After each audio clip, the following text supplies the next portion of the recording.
Movie की शुरुआत में हमें अरकाड नाम के एक गांव को दिखाया जाता है, जहां रात के वक्त एक लड़का अचानक पुलिस स्टेशन पहुंचता है। उस लड़के के साथ उसका एक दोस्त भी होता है। पुलिस के पूछने पर वह बताता है, मुझे एक रिपोर्ट लिखवानी है। अब पुलिस वाला उससे रिपोर्ट लिखवाने की वजह पूछता है। वह बताता है, सर, मेरी बीवी को लेबर पेन होने की वजह से मैं उसको लेकर एक प्राइवेट हॉस्पिटल गया था, लेकिन मेरा बच्चा उसकी माँ की कोख में ही मर गया। सर, मेरे बच्चे के मरने की वजह उस हॉस्पिटल का मैनेजमेंट है, क्योंकि जब मैं उसे लेकर गया था तो उन लोगों ने उस पर ठीक से ध्यान ही नहीं दिया। इसीलिए मैं उस मैनेजमेंट को सजा दिलवाना चाहता हूँ। सर, आप मेरी कंप्लेंट लिख लीजिए। अब उस वक्त तो वह कांस्टेबल उस कंप्लेंट को लिख लेता है, लेकिन दूसरे दिन वह उस एफआईआर की रिपोर्ट लेकर हॉस्पिटल में पहुंचता है। वहां पर वह उन हॉस्पिटल वालों से मुलाकात करता है और बताता है, कल रात एक लड़का हमारे पास आया था और तुम्हारे हॉस्पिटल के खिलाफ कंप्लेंट देकर गया है। ये सुनकर हॉस्पिटल वाले कहते हैं, सर, हमसे थोड़ी सी भूल हो गई, हम आपको मुंह मांगी कीमत देंगे, लेकिन इस केस को रफा दफा कर दीजिए।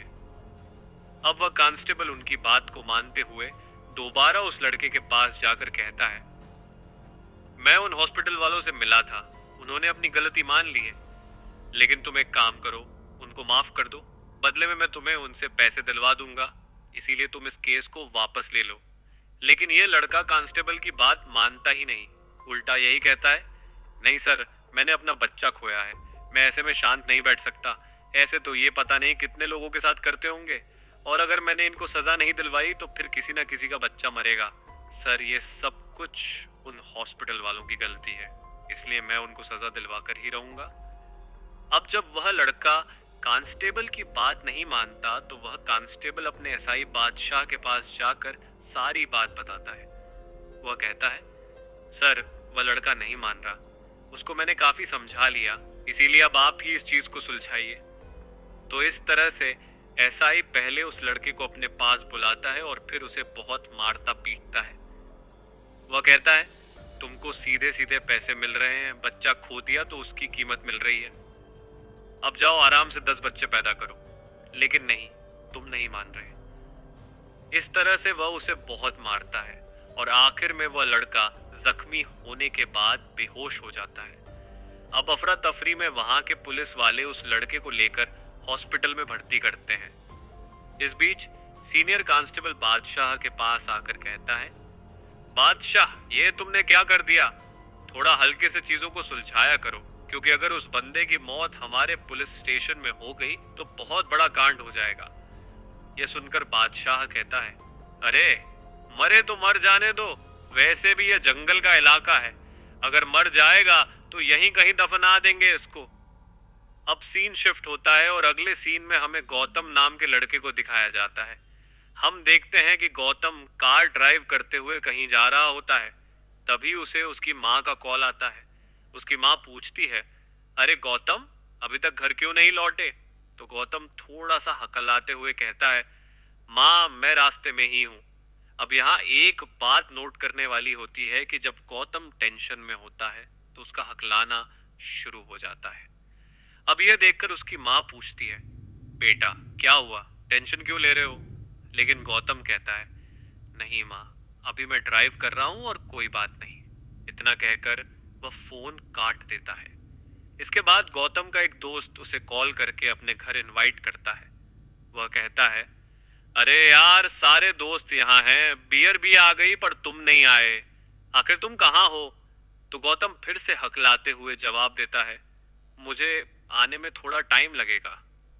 इस तरह अब दोस्त भी पूछता है, टेंशन में हो क्या? तो गौतम कहता है, नहीं, ऐसी कोई बात नहीं। वह कहता है कि उसे दूसरी जगह कुछ काम है और फोन काट देता है। फिर जब गौतम कार चला रहा होता है तभी एक बाइक वाला अचानक उसकी कार के सामने आ जाता है और उसका एक्सीडेंट हो जाता है। अब घबराते हुए गौतम गाड़ी से उतरकर उस आदमी के पास जाता है, लेकिन इसी बीच कुछ ही सेकंड्स में उस आदमी की मौत हो जाती है। फिर घबराहट में गौतम उसकी बाइक साइड में फेंककर उसकी बॉडी को कार की डिक्की में रख लेता है। वह सोचता है कि किसी सुनसान जगह पर जाकर उसे दफना देगा और किसी को पता नहीं चलेगा। लेकिन उसी दौरान उस आदमी की चप्पल वहीं पर गिर जाती है। गौतम यह सब नोटिस नहीं करता और जल्दी से वहां से निकल जाता है। फिर गौतम किसी सुनसान जगह पर जाकर अपनी गाड़ी रोकता है और डिग्गी खोलने की कोशिश करता है, पर डिग्गी खुलती ही नहीं। तभी एक बौना आदमी उसके पास आकर माचिस मांगता है। गौतम उसे माचिस देता है। वह आदमी उसके शर्ट पर खून के धब्बे देखकर पूछता है, क्या हुआ साहब? क्या हुआ साहब? ये खून कैसा? तो गौतम बहाना बनाते हुए कहता है, मेरा एक छोटा सा एक्सीडेंट हुआ है, ये बस उसी के धब्बे हैं। पर फिर भी वह आदमी उसे शक की नजर से देखता रहता है। अब गौतम यह नोटिस कर लेता है और कहता है, वो मैं यहाँ सिर्फ हल्का होने के लिए रुका था। और इस तरह से वह जल्दी से वहां से निकल जाता है। अब दूसरी तरफ इंस्पेक्टर बादशाह और कुछ कांस्टेबल्स गाड़ियों की चेकिंग कर रहे होते हैं। तभी उसी वक्त एक बाइक वाला उनसे बहस करने लगता है कि वह बड़े लोगों को जानता है, इसलिए उसे छोड़ दें। यह सुनकर बादशाह उसे दो चार थप्पड़ मारकर शांत कर देता है। तभी दूसरी तरफ गौतम अपनी गाड़ी में उसी रास्ते से गुजरता है। अब पुलिस को देखकर वह वहीं गाड़ी को रोकता है और अपनी शर्ट चेंज करने लगता है ताकि किसी को शक ना हो। इसके बाद वह तेजी से वहां से निकल जाता है। अब पुलिस वाले बाकी चेक पोस्ट को अलर्ट कर देते हैं कि एक पीली गाड़ी आ रही है, उसे रोक लिया जाए। यह मैसेज मिलने के बाद बादशाह और बाकी कांस्टेबल्स इस पीली गाड़ी का इंतजार करने लगते हैं। फिर जब गौतम अपनी गाड़ी लेकर इस चेक पोस्ट पर पहुंचता है तो बादशाह और उसके कांस्टेबल्स उसको रोक लेते हैं। उन्हें देखकर गौतम नाटक करने लगता है, सर मैंने बहुत दारू पी रखी है, मुझे कुछ दिखाई नहीं दे रहा, प्लीज जाने दीजिए। लेकिन गौतम टेंशन होने के कारण हल्का सा हकलाने लगता है, जो बादशाह को शक में डाल देता है। इसलिए बादशाह कांस्टेबल से कहता है, इसकी गाड़ी की चेकिंग करो। फिर जैसे ही कांस्टेबल डिग्गी खोलने ही वाला होता है कि तभी गौतम ध्यान भटकाने के लिए बादशाह को थप्पड़ मार देता है। इस हरकत से वहां कुछ पल के लिए सन्नाटा छा जाता है, क्योंकि बादशाह को हाथ लगाने की हिम्मत किसी में नहीं थी। अब बादशाह गुस्से में कहता है, मैंने तो सोचा था कि बातचीत से मामला सुलझ जाएगा, पर तुमने तो हाथ ही उठा दिया, अब तुम नहीं बचोगे। इसके बाद वह गौतम को पुलिस स्टेशन ले जाता है और वहां उसकी पिटाई शुरू कर देता है। इस बीच सारे कांस्टेबल्स बादशाह को रोकने की कोशिश करते हैं और सीनियर कांस्टेबल उसे डांटते हुए कहते हैं, बादशाह तुम्हें अपने गुस्से को कंट्रोल करना होगा। थोड़ी देर पहले भी तुमने एक आदमी को बहुत मारा और वह अब हॉस्पिटल में है। लेकिन बादशाह का उस पिटाई से मन नहीं भरता और वह सोचता है कि किसी भी तरह गौतम को किसी केस में फंसाना होगा, तभी उसका बदला पूरा होगा।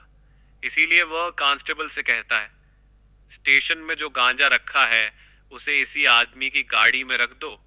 लेकिन तभी सीनियर कांस्टेबल उसे रोकते हुए कहते हैं, बादशाह ऐसा मत करो, अगर सीआई या एसआई को पता चला तो तुम्हें ही डांट पड़ेगी। अगर इस तरह मासूम लोगों पर झूठे केस थोपोगे तो हमें ही प्रॉब्लम होगी। तभी इसी बीच एसआई नागराज पुलिस स्टेशन को कॉल करके बताता है, यहाँ एक लड़की की डेड बॉडी मिली है, फटाफट आ जाओ। फिर बादशाह और कुछ कांस्टेबल्स तुरंत उस क्राइम स्पॉट पर पहुंचते हैं जहां सच में एक लड़की की लाश पड़ी होती है।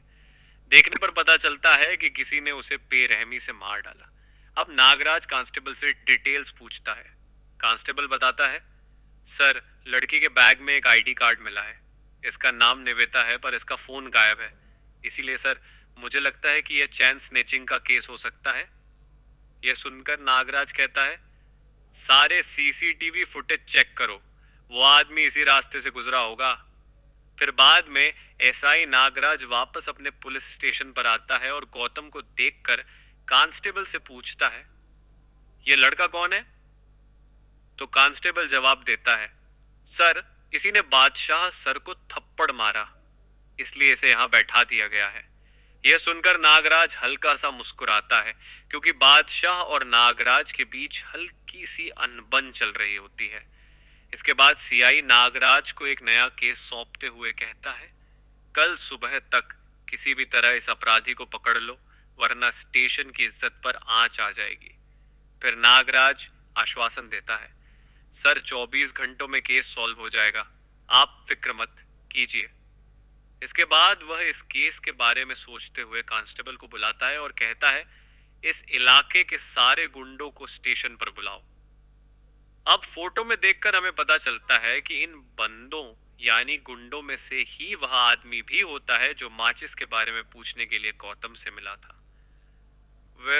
अब नागराज केस के बारे में सोचते हुए गौतम की गाड़ी के पास जाकर सिगरेट पीता है, लेकिन उसका ध्यान गाड़ी की डिक्की से धीरे धीरे बहते हुए खून पर नहीं जाता।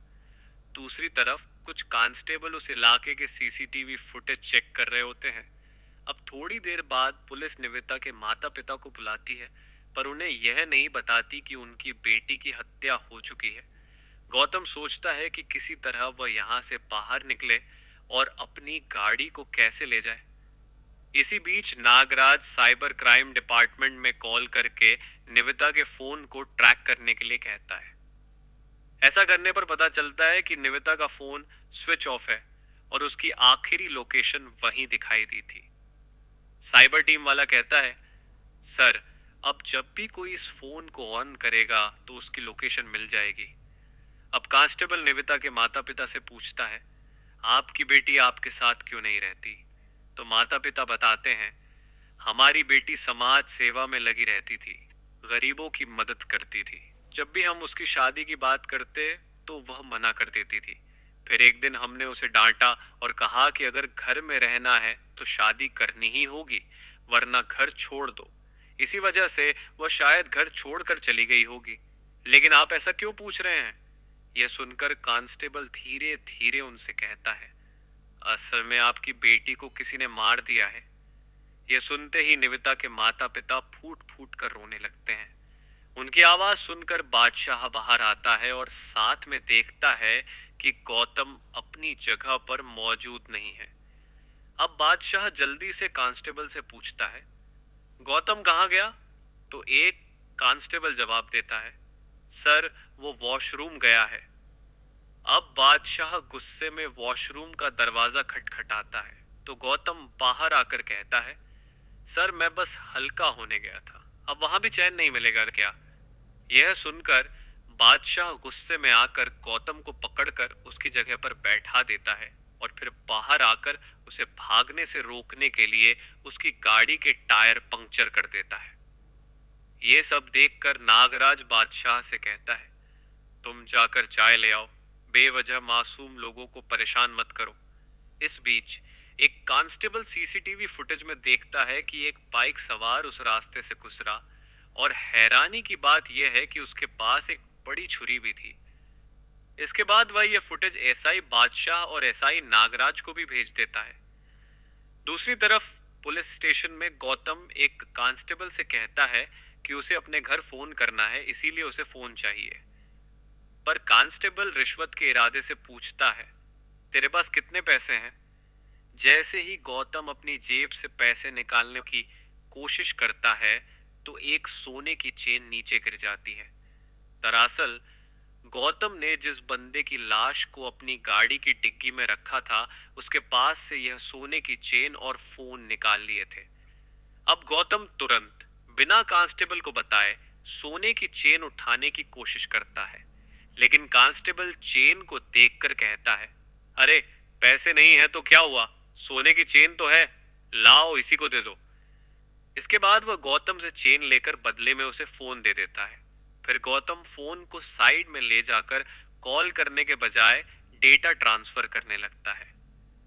असल में गौतम के पास पहले से ही एक फोन होता है, लेकिन पता नहीं क्यों उसने यह फोन मांगा था। उसी समय कांस्टेबल आकर गौतम से फोन छीनते हुए कहता है, तेरा 2 मिनट हो गया, लाओ मेरा फोन मुझे दो। इस बीच एसआई नागराज फुटेज देखने के बाद महसूस करता है कि बाइकर दूसरी सीसीटीवी में नहीं दिखाई दिया, जिसका मतलब है कि या तो कुछ हुआ है या उसने रास्ता बदल लिया। इस तरह वह एक कांस्टेबल को वहां जांच के लिए भेजता है। फिर जब वह कांस्टेबल उस रास्ते पर जांच करते हुए इधर उधर घूम रहा होता है तो वह उसी बौने आदमी को देखता है। अब वह उसे वही सीसीटीवी फुटेज दिखाकर पूछता है, क्या तुम इस बंदे को जानते हो? तो वह आदमी कहता है, इसने तो काले कपड़े पहने हैं सर। हो सकता है कि यह बालू हो, क्योंकि इस तरह के काले कपड़े बालू ही पहनता है। यह सुनने के बाद वह कांस्टेबल थोड़ा आगे जाकर छानबीन करना शुरू कर देता है। फिर तभी उसको कुछ दूरी पर बाइक के निशान और एक खून से सना चप्पल भी मिलता है। उधर तब तक बादशाह बालू की बाइक और बच्चे को स्टेशन पर बुला चुका होता है। वह उससे पूछता है, बताओ तुम्हारा हस्बैंड कहाँ पर है? तुम्हें पता है उसने एक लड़की को मार दिया। अब इसी बीच वह सब सामान पुलिस स्टेशन लाकर एसआई बादशाह को दिखाया जाता है। तभी बालू का बेटा चप्पल को पहचान कर कहता है, अरे ये तो मेरे पापा की चप्पल है। अब एसआई नागराज और एसआई बादशाह उसी जगह पहुंचते हैं जहां वह चप्पल मिला था और पूरी घटना का मुआयना करते हैं। यहाँ उन्हें अंदाजा हो जाता है कि बालू ने निवेता को मारने के बाद उसी रास्ते से गुजरने की कोशिश की होगी, लेकिन तभी एक गाड़ी ने उसे टक्कर मार दी होगी, जिसके बाद जख्मी होकर वह यहाँ से गुजरा होगा और हो सकता है कि बाद में उसकी मौत भी हो गई हो। अब इसी बीच इन लोगों को वहां से कार के टूटे हुए हेडलाइट्स भी मिलते हैं। तभी एसआई बादशाह रेडियो से सभी पुलिस स्टेशंस पर मैसेज भेज देता है। एक कार ने बाइक का एक्सीडेंट किया है, जिसके बाद कार के शीशे टूटकर रास्ते पर गिरे हैं। इसीलिए अगर किसी को भी ऐसी कार नजर आए जिसके शीशे टूटे हुए हों तो वह हमें फौरन खबर करें। अब यह मैसेज रेडियो पर पुलिस स्टेशन में बैठा गौतम भी सुन लेता है। गौतम यह सब सुनकर हैरान हो जाता है और सोचता है कि अगर पुलिस ने उसकी गाड़ी को चेक किया तो वह पकड़ा जाएगा। इस डर से वह तेजी से जाकर अपनी गाड़ी के सारे शीशे तोड़ने लगता है। यह देखकर कांस्टेबल उससे पूछता है, अरे पागल हो गए हो क्या? तुम ये क्या कर रहे हो? तो गौतम बहाना बनाते हुए कहता है, अरे सर मैं यहाँ काफी देर से बैठा हूँ, मुझे और भी काम है। यहाँ बैठे बैठे मुझे गुस्सा आ रहा है और आपको क्या है, मैं गुस्से में अपनी गाड़ी ही तो तोड़ रहा हूँ। प्लीज सर मुझे जाने दीजिए। लेकिन पुलिस वाले उसकी हरकतों से उसी पर शक करने लगते हैं और उसे वापस पुलिस स्टेशन में लाकर बैठा देते हैं। अब अंदर जाकर गौतम पुलिस स्टेशन में खून के धब्बों को देखकर और परेशान हो जाता है, जबकि उसी वक्त एक कांस्टेबल के जूतों पर खून लगा होता है जो अब पूरे स्टेशन में फैल चुका होता है। ऐसा इसलिए क्योंकि जब वह कांस्टेबल उसको गाड़ी तोड़ने से रोक रहा था तो गाड़ी के नीचे फैला हुआ खून उस कांस्टेबल के पैर में लग गया था।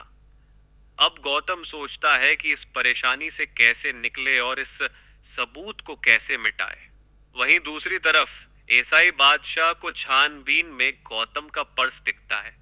पर्स को देखकर उसे गौतम के बारे में शक होने लगता है और फिर वह यह बात नागराज को बताने की कोशिश करता है, लेकिन नागराज उसे डांटते हुए कहता है, क्यों बेवजह उसे फंसाने की कोशिश कर रहे हो? यह पर्स जरूर तुमने ही प्लांट किया होगा, क्योंकि मुझे पता है कि तुम उसे किसी ना किसी केस में फंसाना चाहते हो।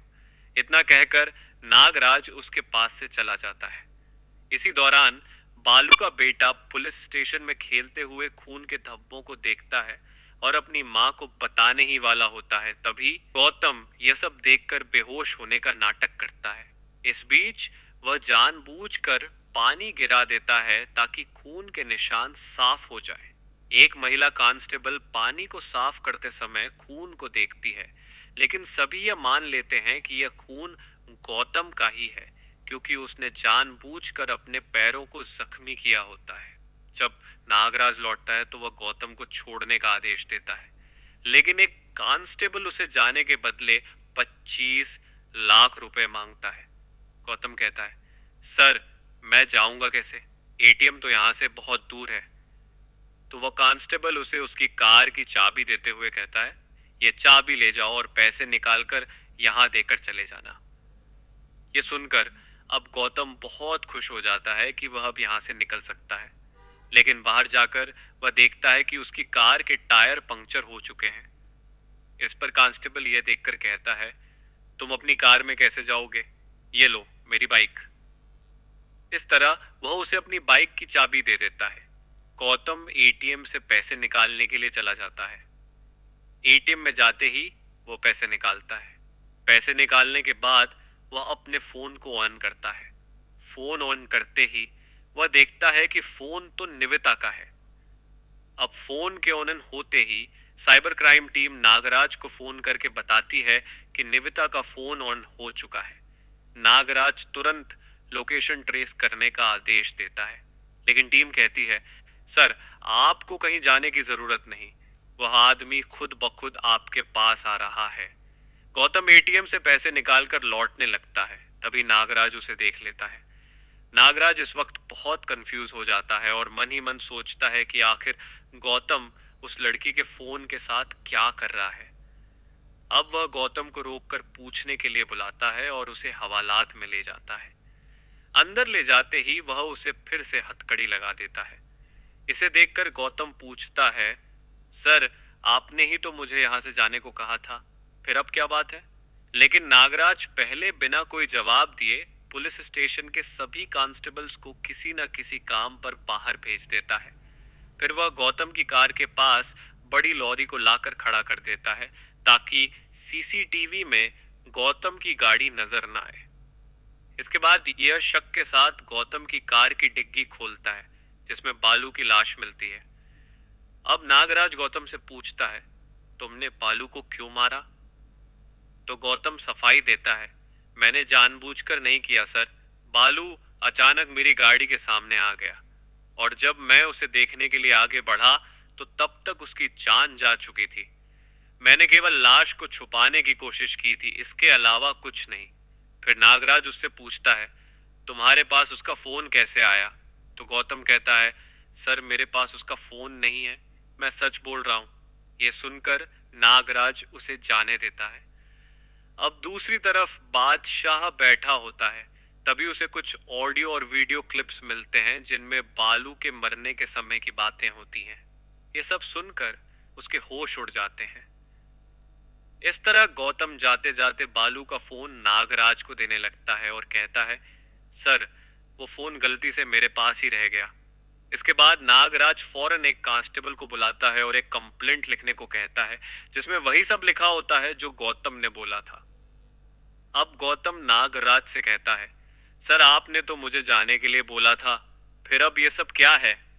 तो नागराज कहता है, सुनो गौतम, मेरे ऊपर काफी सारा प्रेशर है और मुझे ये केस किसी भी तरह से क्लोज करना है, बस एक रात की ही बात है। फिर नागराज गौतम को लॉकअप में बंद कर देता है। इसके बाद वह कांस्टेबल से कहता है, जल्दी से मीडिया वालों को बुलाओ, हम केस की डिटेल्स उनको बता देंगे। अब यहाँ से सीन थोड़ा फ्लैशबैक में जाता है। हम देखते हैं कि दरअसल नागराज निविता को ब्लैकमेल और टॉर्चर कर रहा होता है। बालू जो नागराज का दोस्त है वह भी इसमें शामिल होता है। शायद निविता ने नागराज की कोई बात नहीं मानी थी, इसीलिए नागराज बालू से मिलकर उससे कहता है, तुम मौका देखकर निविता को मार दो, तुम्हारे ऊपर जो भी केसेस हैं वो मैं सब खत्म कर दूंगा। अब प्रेजेंट में कांस्टेबल बादशाह के पास आता है। बादशाह उसे वो रिकॉर्डिंग सुनाता है जिसमें नागराज बालू को निविता को मारने के लिए कॉल करता है। दरअसल जब नागराज ने इस काम के लिए बालू को फोन किया था तो डिटेल के लिए बालू ने यह रिकॉर्डिंग अपने फोन में सेव कर ली थी। फिर अगली सुबह नागराज का हायर ऑफिसर पुलिस स्टेशन पहुंचता है और केस की सारी डिटेल्स पूछता है। अब नागराज उसे पूरी कहानी सुनाता है, जिसके बाद हायर ऑफिसर मीडिया को बुलाने का आदेश दे देता है। कुछ ही देर में मीडिया वाले वहां पहुंच जाते हैं। उधर एसआई बादशाह पुलिस स्टेशन वापस आकर सीसीटीवी फुटेज चेक करने लगता है। फुटेज में उसे दिखता है कि नागराज ने कल रात गौतम की गाड़ी के पास कुछ सबूत रखे थे। अब गौतम मीडिया से कहता है, मैंने कुछ भी गलत नहीं किया, यह सब पुलिस वालों की चाल है। ऐसा कहकर वह मीडिया को एक फोन देता है जिसमें सारे सबूत छुपे होते हैं। असल में एक्सीडेंट के बाद बालू के पास निविता का फोन था, जिसे एक्सीडेंट होने के बाद गौतम ने बालू से ले लिया था। उसने उसमें निविता की फोटो अपने फोन में वॉलपेपर की तरह लगा दी ताकि उसका फोन भी निविता का फोन लगे। फिर नागराज ने जब फोन मांगा तो उसने अपना फोन दे दिया था। यानी गौतम ने बालू के फोन से ही बादशाह को वो रिकॉर्डिंग्स भेजी थी। खैर, अब जब हायर ऑफिसर को यह सब बातें पता चलती हैं तो वह मामला और बिगड़ने से रोकने के लिए नागराज और गौतम दोनों को लॉकअप में डाल देता है। बाद में एसआई बादशाह अपने हायर ऑफिसर के पास जाता है और उन्हें रिकॉर्डिंग सुनाता है और निविता का फोन भी दिखाता है। अब सीन यहाँ से फिर से फ्लैशबैक में जाता है, जहां एक दिन निविता कुछ बच्चों को ऑनलाइन पढ़ा रही होती है। निविता एक सोशल वर्कर थी, तो वह उन गरीब बच्चों को फ्री एजुकेशन देने का काम करती थी। उनमें से एक बच्ची जो बहुत ही गरीब थी, पढ़ाई में बहुत ही होशियार होती है। फिर एक दिन जब वह बच्ची कुछ लेने के लिए सड़क के पास जाती है, तो एसआई नागराज शराब के नशे में गाड़ी चलाते हुए उसे टक्कर मार देता है। नागराज इतने नशे में होता है कि उसे यह भी एहसास नहीं होता कि उसने एक्सीडेंट किया है।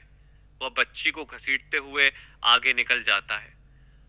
बाद में उस बच्ची के माता पिता रोते हुए नागराज के पास आते हैं, पर नागराज उन्हें धमकाता है, अगर ये बात बाहर गई तो तुम्हारी दूसरी बेटी भी मारी जाएगी।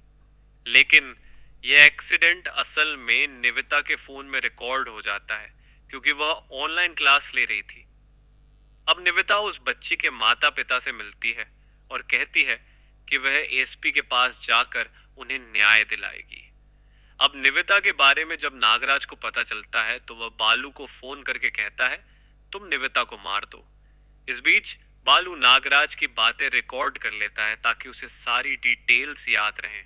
अब सीन प्रेजेंट में आता है, जहां गौतम नागराज को एक शॉकिंग बात बताता है कि उसने बालू का एक्सीडेंट जानबूझकर किया, और जब वह उससे भी नहीं मरा तो वह उसके पास गया और उसे जान से मार डाला ताकि बालू और नागराज के कनेक्शन को साबित कर सके। अब चूंकि गौतम मीडिया को वह फोन दे चुका होता है, इसीलिए अब मीडिया के पास सारी खबर होती है। लेकिन इसके बाद पुलिस मीडिया वालों को समझाने लगती है कि गौतम की बातों को टेलीकास्ट न करें, क्योंकि पुलिस और मीडिया के अच्छे संबंध हैं। अब उस वक्त तो मीडिया वाले वहां से चले जाते हैं, लेकिन शॉकिंगली सभी को पता चलता है कि मीडिया वालों ने पहले ही यह सब टेलीकास्ट कर दिया होता है। अब एसपी ये न्यूज देखकर नाराज होता है और नागराज के हायर ऑफिसर को डांटता है। वह ऑफिसर घबराते हुए कहता है, सर फिक्र की कोई बात नहीं, हमने नागराज को अरेस्ट कर लिया है। इस तरह से पुलिस नागराज को अरेस्ट करके लॉकअप में डाल देती है। फिर बाद में एसआई बादशाह गौतम के पास जाकर उसकी हथकड़ियां खोल देता है और उसे जाने के लिए कहता है। हायर ऑफिसर भी अब गौतम से कहता है, जो कुछ भी हुआ उसे बाहर जाकर मीडिया में मत बताना। फिर लास्ट में इस मूवी की सबसे बड़ी सच्चाई सामने आती है, जिसको सुनकर आपके भी होश उड़ जाएंगे, और वह यह कि निविता कोई और नहीं बल्कि गौतम की बहन थी। जब भी नागराज निविता को टॉर्चर करता था तो निविता अपने भाई गौतम को सब कुछ बताती रहती थी। वह कहती थी कि वह एसपी के पास जाकर कंप्लेंट करेगी और चाहती थी कि उसका भाई भी उसके साथ आए। लेकिन कल रात जब गौतम निविता से मिलने जा रहा था, तभी निविता का कॉल आता है जिसमें वह बताती है कि कोई उसका पीछा कर रहा है। दोनों के बीच वीडियो कॉल होती है और वीडियो कॉल पर ही बालू निविता को मार देता है। गौतम बेचारा यह सब देखते हुए कुछ नहीं कर पाता। अब यह वही मोमेंट था जब गौतम कार चला रहा था और उसे उसकी माँ और दोस्त का फोन आया था और वह टेंशन में हकला रहा था। अब गौतम असल में उसी रास्ते पर जा रहा होता है, इसीलिए वह अंदाजा लगा लेता है कि बालू भी इसी रास्ते से निकलेगा, और इस वजह से वह बालू का इंतजार करता है। बालू के आने पर वह जानबूझकर उसका एक्सीडेंट करके उसे मार देता है। फिर कहानी यहां से प्रेजेंट में आती है, जहां गौतम मोर्चरी रूम में अपनी बहन निविता की लाश को देखने आता है। निविता के माता पिता भी वहां रो रहे होते हैं। गौतम अब उन्हें संभालता है। पहले वह अपनी बहन से माफी मांगता है कि वह समय से उसके पास नहीं पहुंच पाया। फिर भगवान से प्रार्थना करता है कि वह उसकी बहन की आत्मा को शांति दे। और इसी तरह से इस मूवी का दी एंड हो जाता है। तो दोस्तों, आपको यह मूवी कैसी लगी मुझे कमेंट में ज़रूर बताएं। साथ ही इस वीडियो को लाइक करने के साथ साथ अपने दोस्तों के साथ भी शेयर करना ना भूलें। अगर आप नए हैं तो चैनल को सब्सक्राइब करके नोटिफिकेशन बेल को भी दबा दें। अब मैं मिलूंगा आपसे अगली ऐसी ही शानदार मूवी के साथ।